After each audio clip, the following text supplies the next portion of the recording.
Majority তারা পেয়েছে এবং এই মেজরিটির মাধ্যমে আমরা দেখতে পাচ্ছি আবারও তারা একটি সব জনগণের দাবিগুলোকে তারা অগ্রাহ্য করার চেষ্টা করতেছে।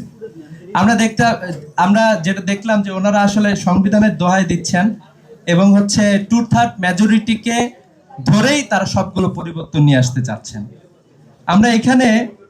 আমরা যেটা বলতে চাই সেটা হলো যে বর্তমান সরকার গঠিত হয়েছে 51% মানুষের ভোটে তারা নির্বাচিত হয়েছে। পক্ষান্তরে বাংলাদেশের সংস্কার চেয়েছে 69% মানুষ। 69% মানুষের যে চাওয়া রয়েছিল, তারা যে সংস্কার বাংলাদেশে রিয়েলি চাচ্ছিল, তাদের দাবিকে অগ্রাহ্য করার একটা পায়তারা আমরা দেখতে পাচ্ছি। আমাদের অলরেডি এখানে যদি একটা একটা করে সংবিধান যে বিষয়গুলো সংস্কারের কথা বলা হয়েছিল সবগুলো তারা যদি আলাদাভাবে বাস্তবায়ন করতে চায়, এর বাইরে আমাদের গণভোটটা বাস্তবায়ন হলেই তো অনেকগুলো সমস্যার আসলে সমাধান হয়ে যায়। কিন্তু আমরা এখানে বর্তমান সরকারের একটি গড়িমসি দেখতে পাচ্ছি। আমরা জনগণের মালিকানা, যেটা সংবিধানের 7-এর 1 ধারায় রয়েছে, এবং জনগণের মালিকানার ক্ষেত্রে আমরা দেখতে পাই যে জনরায় সরাসরি জনগণের মালিকানা এখানে নিশ্চিত করে যে জনগণ কোনটাতে রায় দিচ্ছে। অধিকাংশ জনগণই সংস্কারের পক্ষে রায় দিয়েছে।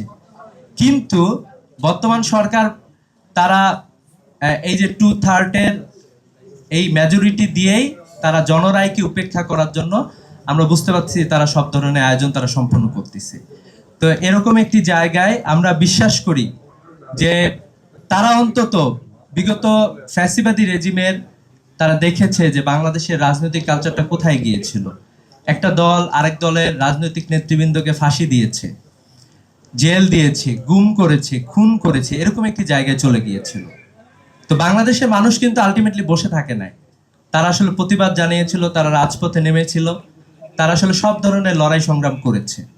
তা আমরা বর্তমান সরকারকেও আহ্বান জানাতে চাই যে আপনারা 2/3 মেজরিটি নিয়ে পিপুলস উইল, সংবিধান তো রচিত হয় জনগণের ইচ্ছা অনুযায়ী, মানে সংবিধান তো জনগণের যে ইচ্ছা এটার প্রতিফলন হওয়ার কথা, কিন্তু আপনারা সংবিধানকে জনগণের উপরে নিয়ে যেতে চাচ্ছেন কেন? পিপুলস উইল সবসময় উপরে থাকার কথা। পিপুল কোন জায়গায় আগ্রহ পোষণ করেছে, জনগণ কোথায় রায় দিয়েছে, এই জনরায়কে আমরা বিশ্বাস করি যে চক্রান্ত তারা করতেছেন এবং নানাভাবে কথার মার পেঁচে তারা সংখ্যাগরিষ্ঠ নিয়ে এটাকে উপেক্ষা করার চেষ্টা করতেছে। তো এই জায়গা থেকে আমি সচেতন নাগরিক সমাজ এবং ছাত্র শক্তিকে ধন্যবাদ জানাই, তারা একটি গোল টেবিলের আয়োজন করেছে এবং আমরা বিশ্বাস করি যে আমাদের বক্তব্যের মাধ্যমে, আমাদের কথার মাধ্যমে প্রয়োজনে আমরা রাজপথে নামতে প্রস্তুত আছি। আমরা চাই যে জনগণের যে অধিকার, জনগণের যে ম্যান্ডেট, এটা অক্ষরে অক্ষরে পালন করা হোক। তো এই প্রত্যাশা রাখছি, এই প্রত্যাশা রেখে শেষ করছি। আসসালামু আলাইকুম।